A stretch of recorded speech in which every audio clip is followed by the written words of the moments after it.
கடவுளுடன் காலை வணக்கம். புனித மத்தேயு எழுதிய நற்செய்தி 8ஆம் அதிகாரம் 5 முதல் 17 வரை உள்ள இறைவார்த்தைகள். அக்காலத்தில் இயேசு கப்பர்நகமுக்கு சென்றபோது நூற்றுவர் தலைவர் ஒருவர் அவரிடம் உதவி வேண்டி வந்தார். ஐயா, என் பையன் முடக்குவாதத்தால் மிகுந்த வேதனையுடன் படுத்து கிடக்கிறான் என்றார். இயேசு அவரிடம், நான் வந்து அவனை குணமாக்குவேன் என்றார். நூற்றுவர் தலைவர் மறுமொழியாக, ஐயா, நீர் என் வீட்டிற்குள் அடியெடுத்து வைக்க நான் தகுதியற்றவன். ஆனால் ஒரு வார்த்தை மட்டும் சொல்லும், என் பையன் நலமடைவான். நான் அதிகாரத்திற்கு உட்பட்டவன்.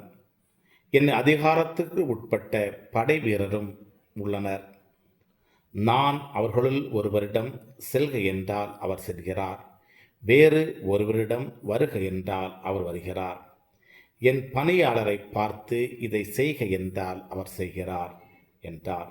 இதை கேட்டு இயேசு வியந்து தம்மை பின் தொடர்ந்து வந்தவர்களை நோக்கி, உறுதியாக உங்களுக்கு சொல்லுகிறேன், இஸ்ரவேலர் யாரிடமும் இத்தகைய நம்பிக்கையை நான் கண்டதில்லை.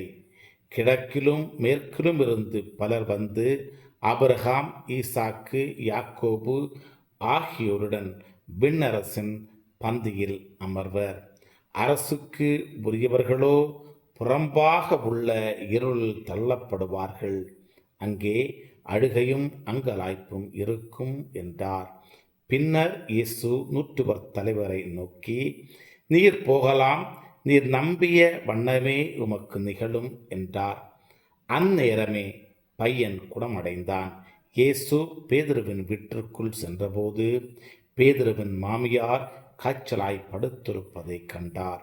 இயேசு அவரது கையை தொட்டதும் காய்ச்சல் அவரை விட்டு நீங்கிற்று. அவரும் எழுந்து இயேசுவுக்கு பணிவிடை செய்தார். பெய்பிடித்த பலரை மாலை வேளையில் இயேசுவிடம் கொண்டு வந்தனர். அவர் ஒரு வார்த்தை சொல்ல அசுத்த ஆவிகள் ஓடிப்போயின. மேலும் எல்லா நோயாளர்களையும் அவர் குணமாக்கினார்.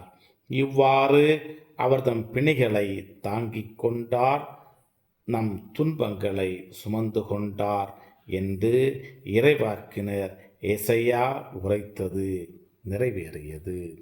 கிறிஸ்துவின் நற்செய்தி. இந்த நாள் இனிய நாளாக அமைய வாழ்த்துக்கள். பல பல பல புதுமைகள், பெருமைகள், இனிமைகள் இறங்கிய நல்ல நாள், ஒரு நல்ல நாள், நம் தேவன் தந்த நாள். இது நல்ல நாள், ஒரு நல்ல நாள், நம் தேவன்